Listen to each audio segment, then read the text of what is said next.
Chers téléspectateurs, c'est l'heure de votre principale édition d'information de la soirée sur Tchad Info TV. À la une de l'actualité de ce mardi 23 janvier, 9 formations politiques font leur adhésion au cadre national de concertation des partis politiques. L'accord de l'adhésion est signé ce 23 janvier. Le développement dans un instant. À suivre également dans cette édition, l'actualité en bref que vous propose la télévision Tchad Info.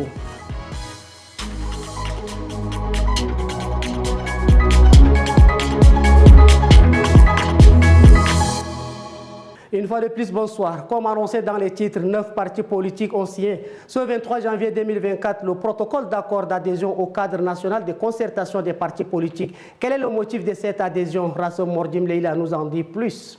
Ce sont au total 9 partis politiques qui ont rejoint le cadre de concertation des partis politiques à travers la signature du protocole d'accord d'adhésion.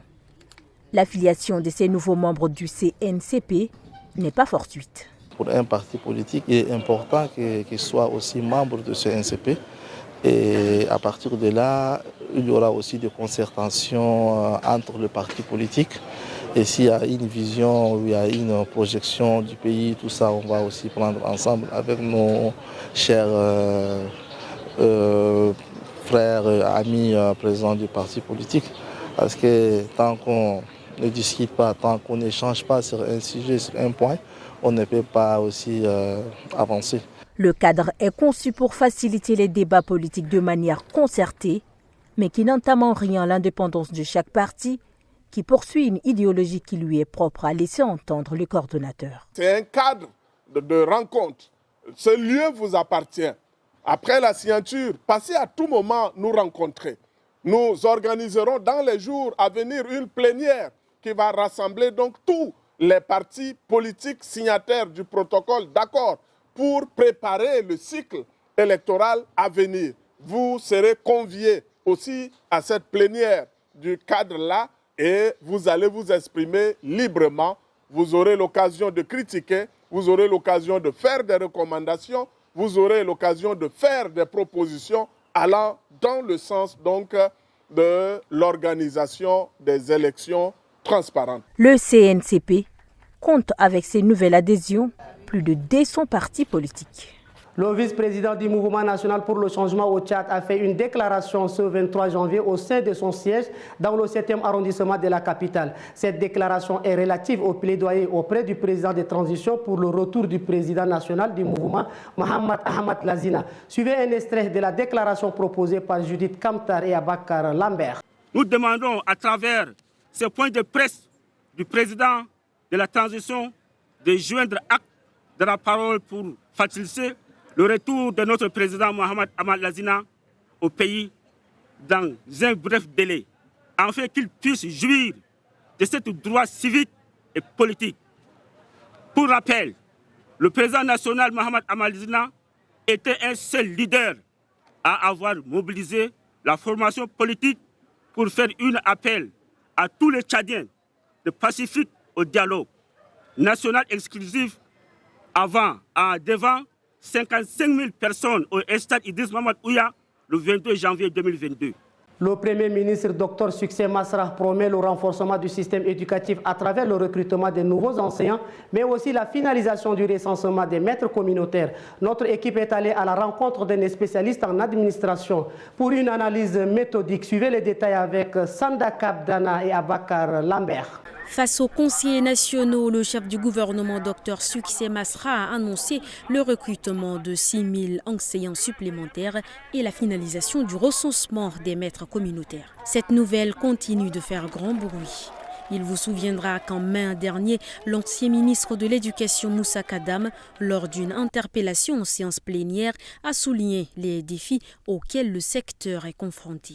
Par exemple, l'intégration de 5 000 jeunes dans le système éducatif, dont 3 000 d'entre elles n'ont aucun profil adéquat pour l'enseignement. Ou encore, près de 54% des personnes intégrées ne possèdent pas des compétences nécessaires pour enseigner. Fin des citations.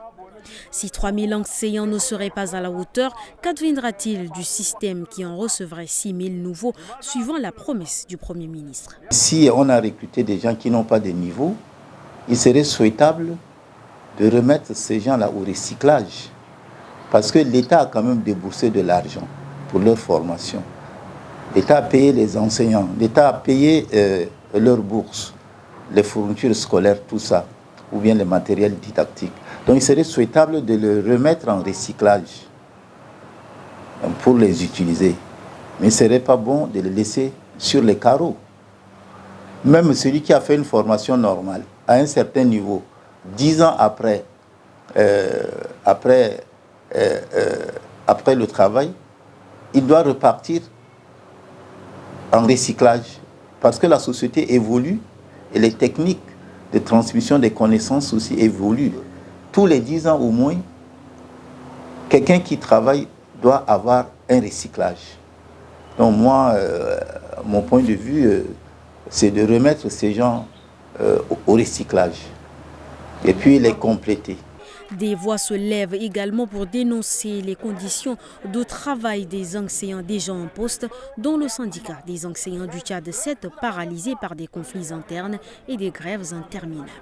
L'actualité en bref de ce mardi est une compilation des informations phares que vous propose la rédaction de Tchad Info TV. Suivez. La coordination provinciale du parti RNDT Le Réveil du Logone Oriental appelle ses militants à rester calmes et sereins face aux démissions enregistrées ça et là dans certaines provinces. En ce début de l'année, le parti RNDT Le Réveil est secoué par des séries de démissions collectives enregistrées dans quelques provinces. Dans un communiqué officiel, le secrétaire général du ministère de l'Éducation nationale et de la promotion civique rappelle aux gestionnaires des établissements scolaires d'enseignement secondaire, publics et privés, des dispositions suivantes pour l'organisation du baccalauréat 2024. Ne peuvent être candidats officiels au baccalauréat 2024 les élèves nouvellement admis en classe de terminale, toutes séries confondues ou ceux n'ayant passé qu'une seule fois le baccalauréat du second degré et âgés de moins de 25 ans. Tout candidat ne remplissant pas ces conditions doit se présenter sans aucun intermédiaire à l'ONEX, seule habilité à l'inscrire comme candidat libre. Pour clore cette actu en bref, l'association de fraternité pour le développement du centre a procédé ce 23 janvier 2024 à la remise des matériels aux écoles de la province du Guéra. C'est à travers l'inspection pédagogique de l'enseignement primaire de Mongo urbain. L'objectif de ce geste est de soutenir les écoles à travers ce don pour une meilleure amélioration du patrimoine éducatif. L'actualité de ce mardi, c'est aussi Jean Jaurès, représentant de la société CET Power, avec qui la Société nationale d'électricité SNE loue les prestations à Gassi a tenté de corrompre le directeur général de la SNE, le général Ramadan Erdoubou. Il lui a remis une somme de $10 000, soit environ 6 millions de francs CFA, en échange de son silence par rapport aux critiques qu'il avait formulées sur le contrat liant la SNE et CET Power. La tentative de corruption a été rejetée par le général Erdoubou qui a alerté les autorités. Plus de détails dans ce reportage. Ce général 3 étoiles, directeur général de la Société nationale d'électricité, a failli être corrompu, mais il a résisté face aux $10 000 posés sur sa table.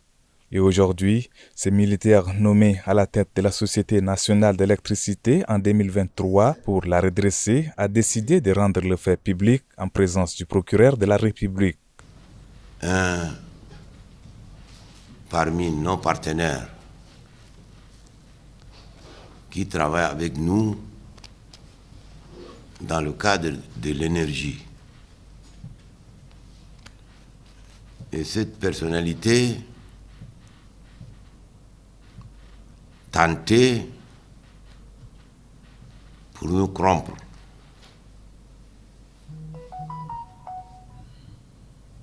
Tentait pour nous corrompre. À cause de quoi, je ne sais pas.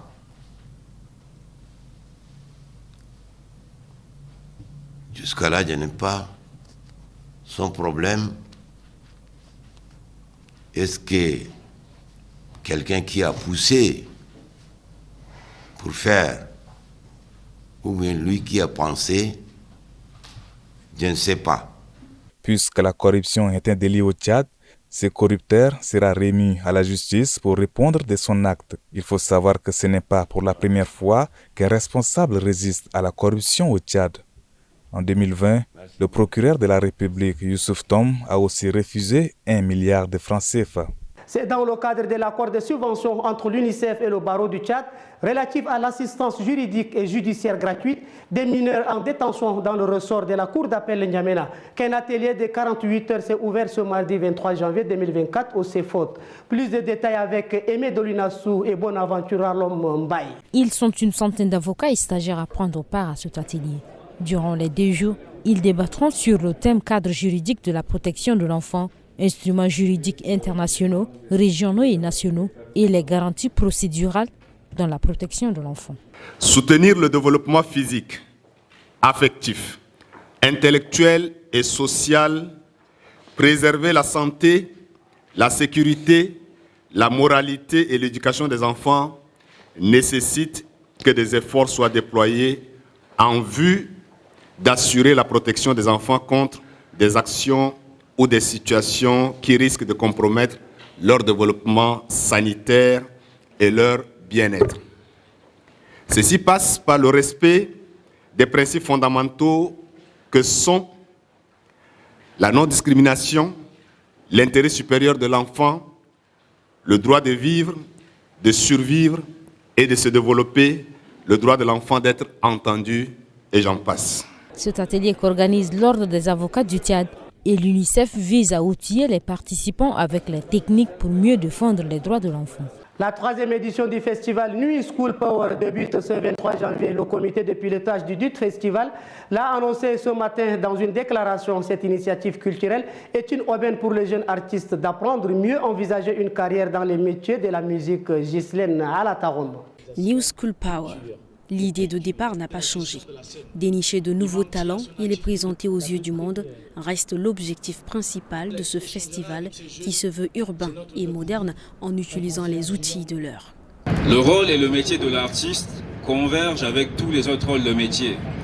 Et pendant très longtemps, on s'est très peu servi du digital et aujourd'hui très peu de l'intelligence artificielle. Et c'est pour ça que j'invite tout le monde à être présent pendant ces 5 journées ici même à l'Institut français du Tchad. Pour la 3e édition du festival New School Power, l'Institut français reste le partenaire fidèle. Projet qui fait la part belle à la jeunesse et à la jeune génération, à celle qui fera danser, qui fera la musique de demain. Et c'est pour ça que l'Institut français est toujours attaché à soutenir, à aider cette opération de New School Power de façon à faire émerger cette nouvelle génération. 5 jours de rencontres, d'apprentissage et de festivités culturelles pour ce New School Power Acte 3, placé sous le thème l'intelligence artificielle et musique business. La mauvaise haleine est une odeur désagréable produite par l'air que l'on expulse par la bouche. Elle est liée à la présence dans la cavité buccale des bactéries qui provoquent des mauvaises odeurs. Ce phénomène a retenu l'attention de Masna Séverin, Julia Boya et Abakar Lambert. Voici leur reportage. La bouche qui sent ou la mauvaise haleine, vous en avez fortement fait face.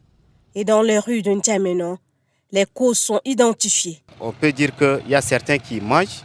En mangeant, tout en mangeant, il peut qu'il y ait que l'autre, les résidus, le résidu du manger qu'on mange reste au niveau de l'autre des dents. Et après le manger, on doit nettoyer. Parfois, il y a des gens qui mangent et qui ne nettoient pas. Et donc, le résidu du manger qui reste au niveau des dents, ça pourrit et ce qui fait qu'il dégage aussi des mauvaises odeurs. C'est causé par le manque de brossement des dents. Ce que je dois dire comme information, chaque matin, pour ne pas avoir la mauvaise haleine, il faut se brosser les dents et ça pourrait mieux aller au fait. Ça peut être causé par la consommation des stupéfiants ou bien des trucs nocifs, par exemple des alcools, la cigarette, tout ça. Quoi. En fait, c'est ça qui peut causer la mauvaise haleine. Quand tu réveilles le matin, avant de manger, il faut brosser le dent. Ou soit quand tu manges, tu brosses le dent avant de sortir. Mais quand tu manges sans toutefois brosser le dent, c'est-à-dire que tu dégages de mauvaises odeurs et la bactérie, ça se multiplie au même moment et ça continue à donner de mauvaises odeurs. La mauvaise haleine, maladie ou mauvaise hygiène de vie, pour ces spécialistes, nettoyer à chaque fois la bouche et éviter la consommation de certains produits est nécessaire. La mauvaise haleine, c'est une odeur désagréable persistante dans l'air expiré. Et c'est la prolifération des bactéries dans la bouche. La langue en est responsable. Et les causes sont très nombreuses. On a la mauvaise hygiène bucco-dentaire, on a la consommation de certains aliments comme l'ail, l'oignon cuit, et la consommation de l'alcool, le tabac, et également d'autres causes comme certaines maladies comme l'angine, l'amygdalite et certaines maladies gastro-intestinales. Attention, avoir une mauvaise haleine tue votre charisme. Chers téléspectateurs, c'est tout pour cette édition d'information. Merci de votre fidélité et bonne suite de programmes sur Tchad Info TV.